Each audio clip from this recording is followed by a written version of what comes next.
by me, and it's called American Poets and Cello. So it's for the cello, and there's different recordings of American poets reading. I don't know anything about poetry. I don't think anybody does.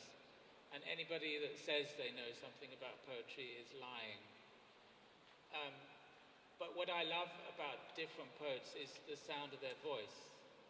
And it strikes me that you don't have to understand a poem, especially if it's in a different language.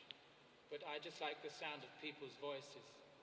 And when poets read their own poems, then I think you get like to the soul of it somehow. So some of these are old recordings, and you'll hear some clapping on the recordings and things. So it's pretty laid back. It lasts 10 minutes. Okay, thanks.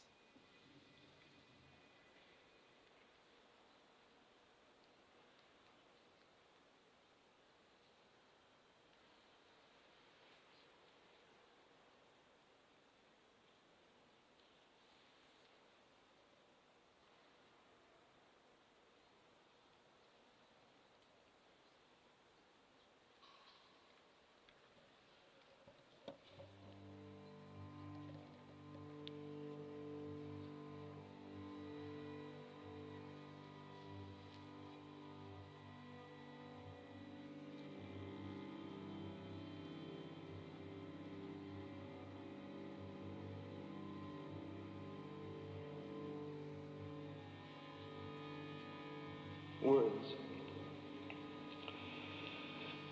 You are always with me. There is never a separate place, but if in the twisted place I cannot speak, not indulgence or fear only, but a tongue rotten with what it tastes, there is a memory of water, of food when hungry. Someday will not be this one, then to say words like a clear, fine ash sifts like dust from nowhere.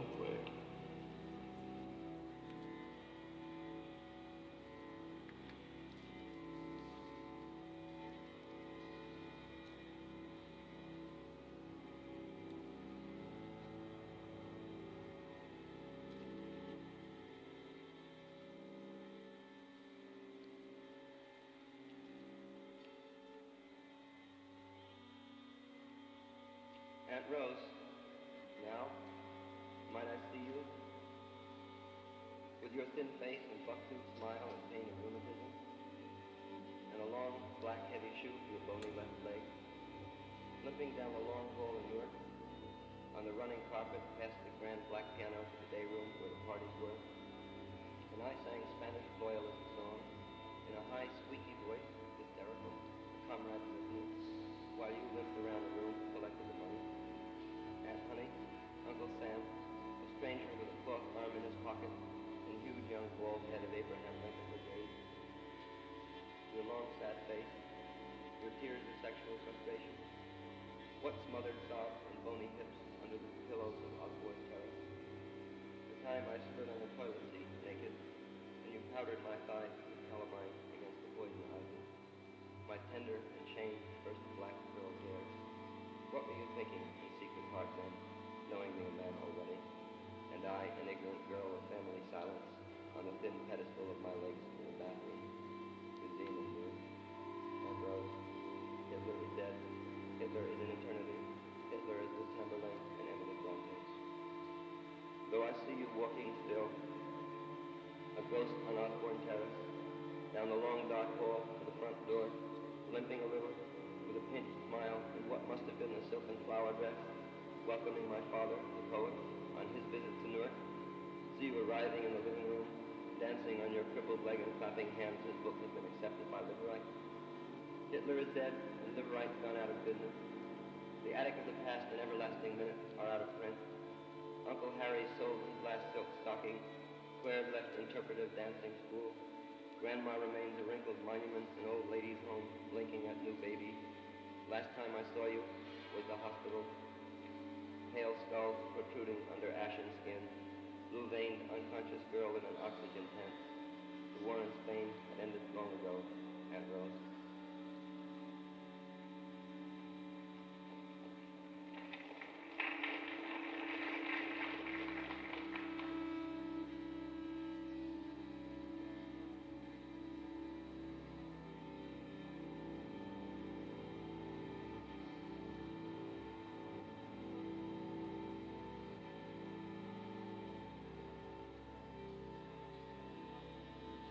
Salmon and red wine, and a cake fat with raisins and nuts. No diet for a writer of verse who must learn to fast and drink water by measure. Those of us without house and ground who leave tomorrow must keep our baggage light.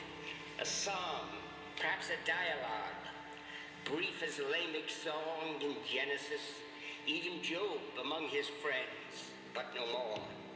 Like a tree in December, after the winds have stripped it, leaving only trunk and limbs to ride and outlast the winter's blast.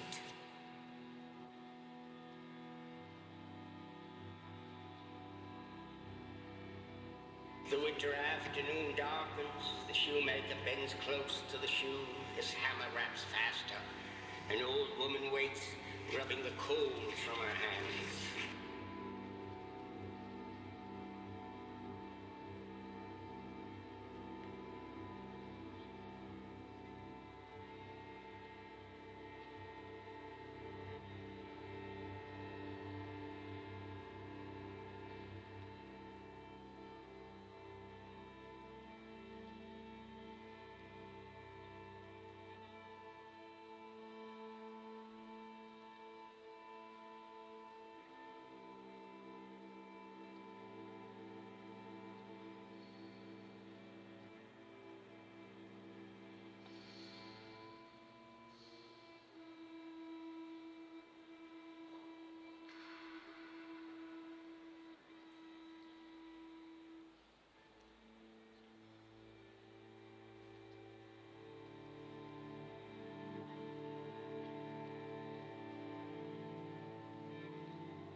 The song of a bird in the loins.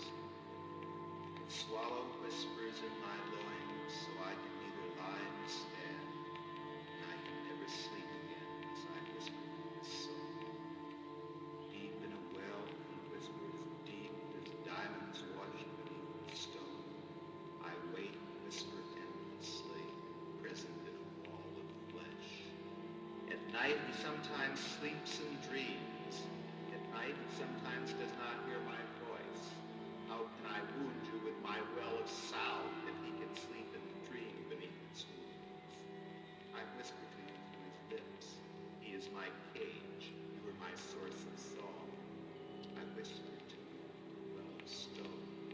Listen at night and you will hear him sing. Swallow whispers in my loins, so I can neither lie or stand, and I can never sleep.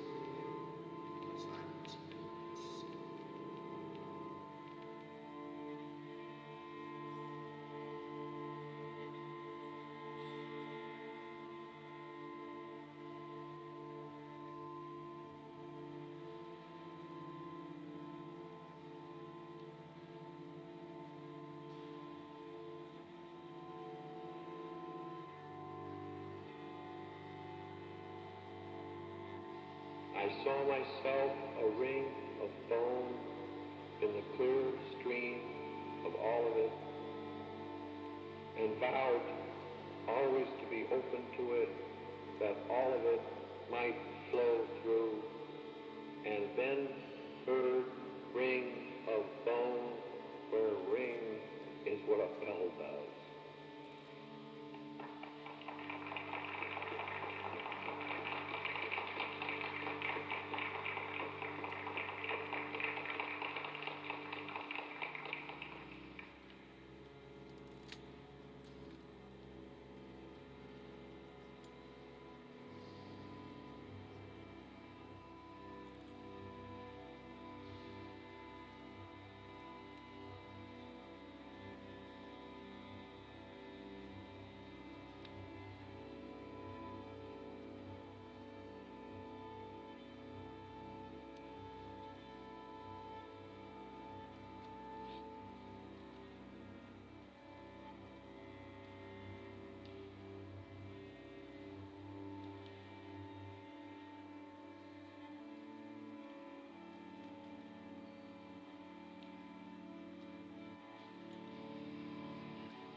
other one I wrote from memory this afternoon. I don't have a copy of A Controversy Among Poets where it's published yet. But I would like to read it as I can remember it. Despair is given me as others' daily bread. What wish is this, of this stuff fed? Does despair in faith bring on reincarnation? Too soon the morning comes, but let one creep of light disappear from the afternoon, and all murmur, too soon the darkness falls. But we continue walking on, the walls are fled by whom the moon, she shines through the blood